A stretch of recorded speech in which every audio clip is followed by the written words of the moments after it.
வயநாடு நாடாளுமன்ற தொகுதி இடைத்தேர்தலில் போட்டியிட்டு வெற்றி பெற்ற பிரியங்கா காந்தி அவர்கள் சற்று நேரத்திற்கு முன்பு நாடாளுமன்ற எம்பியாக பதவியேற்றார். அவருக்கு சபாநாயகர் ஓம் பிர்லா அவர்கள் பதவி பிரமாணம் செய்து வைத்தார்.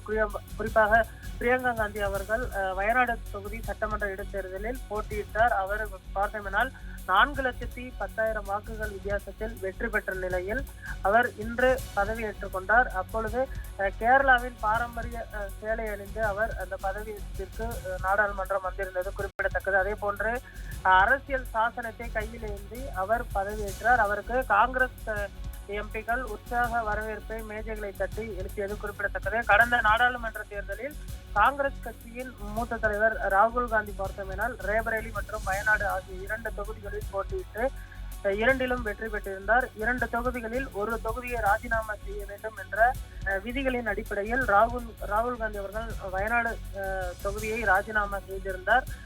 தென்னிந்திய முகமாக பார்த்தோமெனால் பிரியங்கா காந்தி அவர்களை வயநாடு நாடாளுமன்ற தொகுதி இடைத்தேர்தலில் போட்டியிட காங்கிரஸ் கட்சியானது முடிவு செய்தது. இதைத் தொடர்ந்து பிரியங்கா காந்தி அவர்கள் முதன் முறையாக எம்பி தேர்தலில் போட்டியிட்டு தற்பொழுது மிகப்பெரிய ஒரு வாக்கு வித்தியாசத்தில் வெற்றி பெற்றிருப்பது குறிப்பிடத்தக்கது.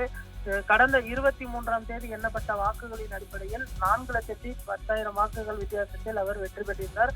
பிரியங்கா காந்தி மொத்தம் 6,22,338 வாக்குகள் பெற்றிருந்த நிலையில் காங்கிரஸ் அதே போன்ற இடதுசாரிகள் கட்சியை சேர்ந்த வேட்பாளர், பாரதிய ஜனதா கட்சியை சேர்ந்த நவ்யா ஹரிதாஸ் உள்ளிட்ட 3 கட்சி வேட்பாளர்கள் இடையே மட்டும்தான் போட்டியானது நிலவியது.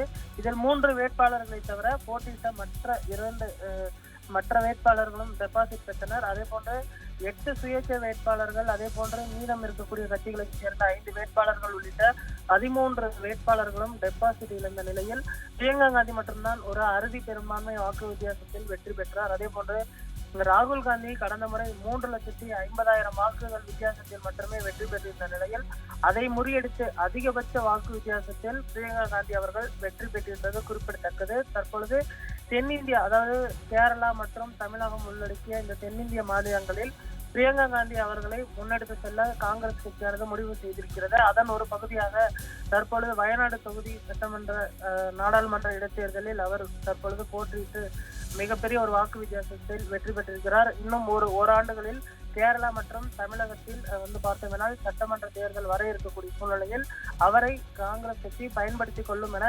எதிர்பார்க்கப்படுகிறது. இன்றைய தினம் நாடாளுமன்றம் வந்த பிரியங்கா காந்தி அவர்களுக்கு ஒரு மிகப்பெரிய உற்சாக வரவேற்பை காங்கிரஸ் கட்சி அளித்தது குறிப்பிடத்தக்கது.